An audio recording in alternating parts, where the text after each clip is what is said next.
If pests showed up in your garden tomorrow, most people wouldn't be ready, not because they don't care, but because they've been taught the wrong solution. Sprays, quick fixes, temporary control, and the moment you stop, the pests come right back. Because you're not solving the problem, you're reacting to it. And that's where most gardens fail, because long before pesticides existed, gardens were already protected, not with chemicals, but with design. Plants that don't just grow, they defend. They confuse. They attract predators. They build a system that works quietly in the background. And once you understand this, you stop fighting pests and start making your garden untouchable. Today, I'm giving you 10 plants that do exactly that, but more importantly, I'm going to show you how they actually work, so you don't just plant randomly.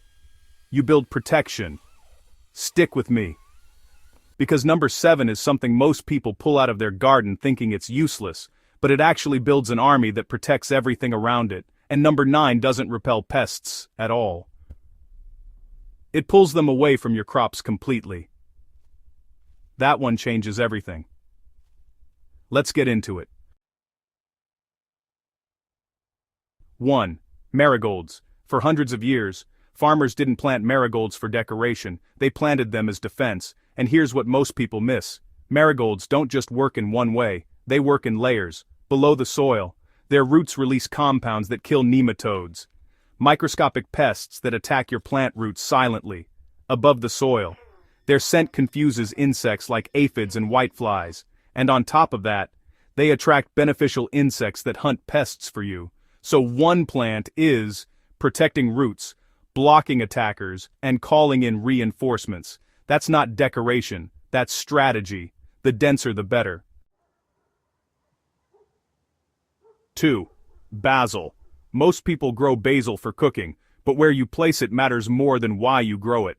Because basil doesn't just sit there, it releases strong aromatic compounds into the air constantly, and pests rely on smell to find your crops, so when basil is nearby, it scrambles that signal. To pests, it's like trying to find something through static.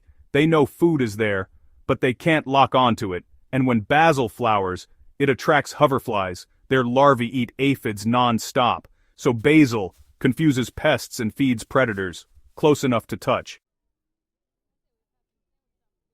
Lavender has been used for protection for over 2,000 years, and not by accident. Its oils are overwhelming to insects, mosquitoes, moths, flies. They avoid it, but here's what makes lavender powerful. It doesn't just repel, it attracts bees, butterflies, predatory insects. So while pests stay out, your garden becomes more alive, more active, more balanced. And balanced gardens don't get overwhelmed. It works constantly. Mint is one of the strongest natural deterrents you can grow, but it does something most people don't realize. It doesn't just affect pests, it affects the system behind pests. Ants protect aphids, they farm them, move them, defend them. Mint disrupts the scent trails ants rely on. So when ants disappear, aphids lose their protection, and suddenly, they're exposed. Mint breaks the chain. You get protection without losing control.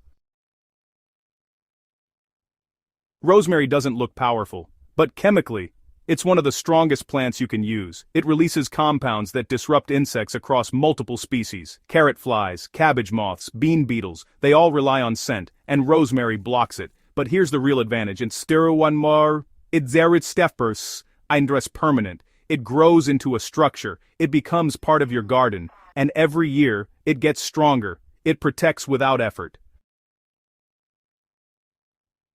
Chives look small, but their chemistry is aggressive. They release sulfur compounds, the same kind found in garlic and onions, and insects hate it, aphids avoid it, carrot flies struggle near it, even fruit trees benefit when chives are planted nearby, and when chives flower, they attract predators.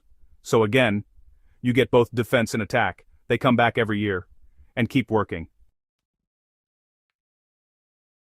Stinging nettle. This is the one most people remove immediately, and it's a mistake, because nettle doesn't repel pests. It builds something far more powerful. It attracts beneficial insects early, before your crops are even vulnerable. Ladybugs, hoverflies, parasitic wasps. They build their population on nettle. Then when pests show up in your garden, the predators are already there, waiting. That's not reaction, that's preparation. This one changes your entire ecosystem.